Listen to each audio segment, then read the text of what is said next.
श्री हरिवंश महाराज जी, गुरुदेव भगवान आपके चरणों में कोटि कोटि प्रणाम। महाराज जी, आपके एकांतिक प्रवचन सुनने एवं प्रेरणा से भक्ति भाव, भजन व नाम जप के साथ ग्रस्त के दायित्वों का निर्वहन करते हुए सांसारिक इच्छा रखना आध्यात्मिक कल्याण मार्ग में बाधक है क्या? सांसारिक इच्छाएं भी है और भक्ति मार्ग भी शुरू कर दिया। वैसे अध्यात्म का स्वरूप है इच्छा रहित हो जाना, पर हम इच्छा सहित ही अध्यात्म में कदम रखते हैं। अध्यात्म ही हमें इच्छा रहित करता है। सब कोई जो चलता है तो इच्छा सहित ही चलता है, और अध्यात्म का जब रंग छाता है तो इच्छा रहित हो जाता है। तो हमारी जो लौकिक इच्छाएं हैं उनका भी आदर है अध्यात्म में। जैसे भगवान ने कहा, अर्थार्थी, जिज्ञासु और ज्ञानी 4 प्रकार के मेरे भक्त हैं।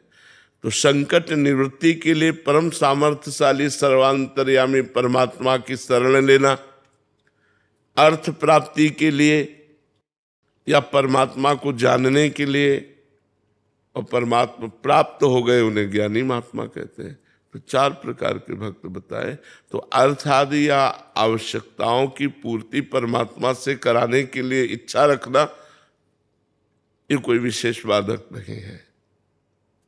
बाधक है पर विशेष बाधक नहीं है।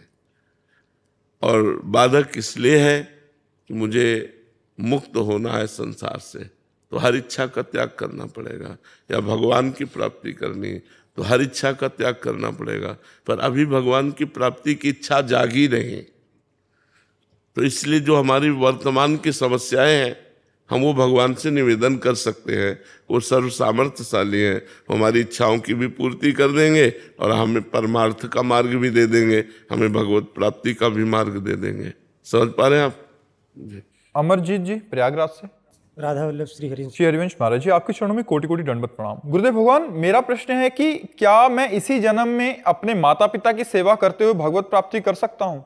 कर सकते हो, इसीलिए मानव देह मिला है, साधन धाम मोक्ष कर द्वारा, ये तो मिला ही है।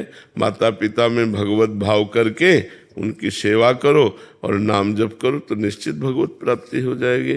पर भगवत प्राप्ति करना चाहो तब ना।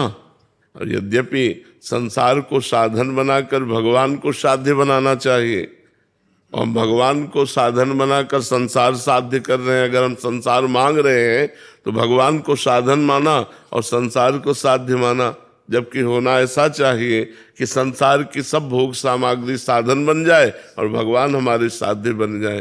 तो लक्ष्य तो माता पिता की सेवा करके, समाज की सेवा करके, नाम जप करते हुए हम पूर्ण कर सकते हैं। पर लक्ष्य हमारे अंदर बने तब ना कि मुझे भगवत प्राप्ति करनी है। प्रबल इच्छा हो जाए अंदर से कि मुझे भगवत प्राप्ति करनी। जैसे भूखा आदमी केवल भोजन चाहता है, प्यासा आदमी केवल पानी चाहता है, ऐसे मैं भगवान को चाहूँ, ऐसे मैं प्रभु से प्यार करूँ, ऐसे मैं प्रभु के लिए तड़पने लगूं। इसके लिए खूब नाम जप करो, माता पिता परिवार समाज जिसकी भी सेवा करो, सब में भगवान विराजमान है, ऐसी भावना करो।